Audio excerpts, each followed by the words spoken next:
Hello বন্ধুরা, সবাই কেমন আছেন? আশা করি সবাই ভালো আছেন। আজকে যাব আমি সোনারগাঁও, জাদুঘর ও পানামনগর। আর আমার সাথে থাকবেন আরও 19-20 জন লোক।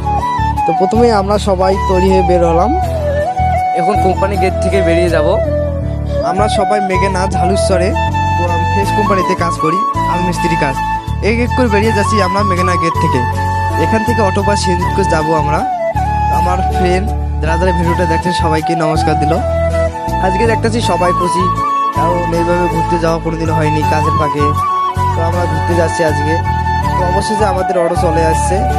তো এখানে আমরা উঠবো, আর বাকিরা অন্য অটোতে উঠবে। এই যে আমরা অটোতে উঠে পড়ছি। অবশেষে আমাদের গাড়ি স্টার্ট দিয়ে দিয়েছে। তো ওখানে আমরা আছি বর্তমানে ঝালুসা থেকে নিউটনে নেমে বসে, বাকিরা সবাই আসছে। তো আমাদের দলের 2 বড় ভাই গেছে সিএনজি ঠিক করতে। তো সিএনজি এসে বলছে, কয়েকজন সিএনজিতে উঠলো, বাকিরা আমরা অন্য সিএনজিতে যাবো, কারণ এক সিএনজিতে তো সবাই যাওয়া হবে না। তাছাড়া লাইফে প্রথমবার এইভাবে ঘুরতে যাচ্ছি, তাছাড়া কোনোদিন ঘুরতে যাওয়া হয়নি। আর এদিকে আমাদের 2টি সিএনজি আছে ঠিক করা। তো এখানে আমরা উঠবো, এখানে কয়েকজন উঠবো, আর বাকি অন্য সিএনজিতে উঠবে। অবশেষে আমি উঠে পড়লাম। আজকে আমি এমন একটা জায়গায় যাইতেছি, আমাদের বাংলাদেশের ঐতিহাসিক স্থান সোনারগাঁয়ের। তো সোনারগাঁও জাদুঘর ও পানামনগরের অনেক বইয়ে পড়ছি এবং অনেক ইউটিউবে ভিডিওতে দেখছি। আসলে সেই জিনিসটা আজকে আমি সরাসরি দেখবো। আমার সাথে সাথে আপনারাও দেখতে থাকুন। আমরা এখন মেঘনা নদীর ব্রিজের তল দিয়ে যাইতেছি এবং আস্থার সৌন্দর্য দেখতে দেখতে আমরা যাব। তাছাড়া আমার লাইফে এটা প্রথম ব্লগ ভিডিও।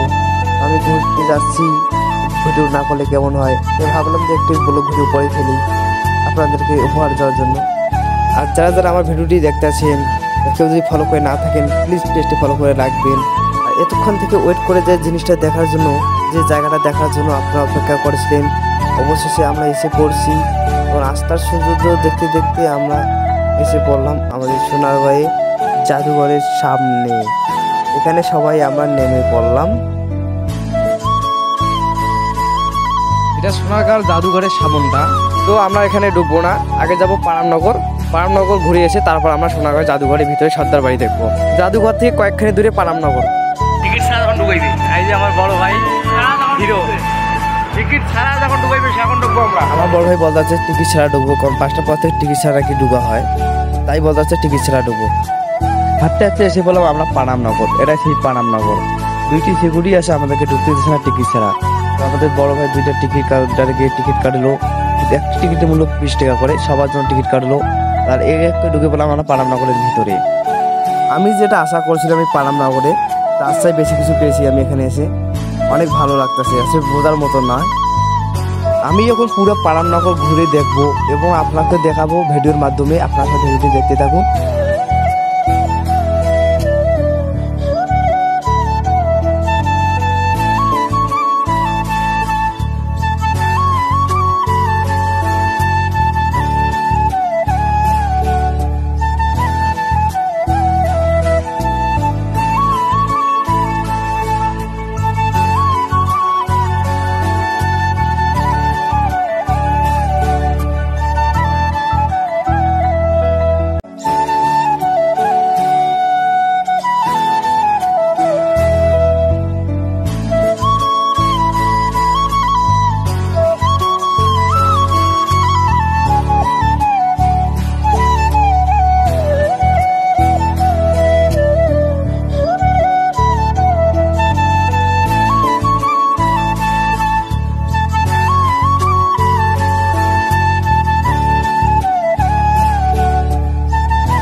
অবশেষে আমাদের পানামনগর ঘুরে শেষ। এখন যাব আমরা জাদুঘরে চলছে 1 মাস থেকে উৎসব, লোক উৎসব। তো 50 টাকা টিকিট কেটে আমরা শেষের দিনে ঢুকলাম। তো ঢুকার পর প্রথম দৃশ্য হলো এটা হলো সেই সর্দার বাড়ি, মানে যাকে জমিদার বাড়ি বলা হয়।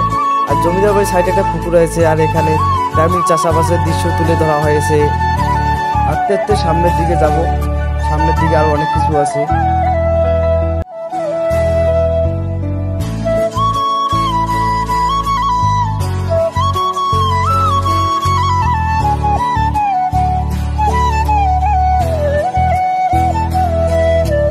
এটা হলো সেই জাদুঘর। এই জাদুঘরের ভিতরে ঢুকবো, কি কি আছে সবগুলো দেখাবো আপনাদেরকে ভিডিওর মাধ্যমে।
এখন আমরা জাদুঘর থেকে বের হয়ে মেলার দিকে যাব।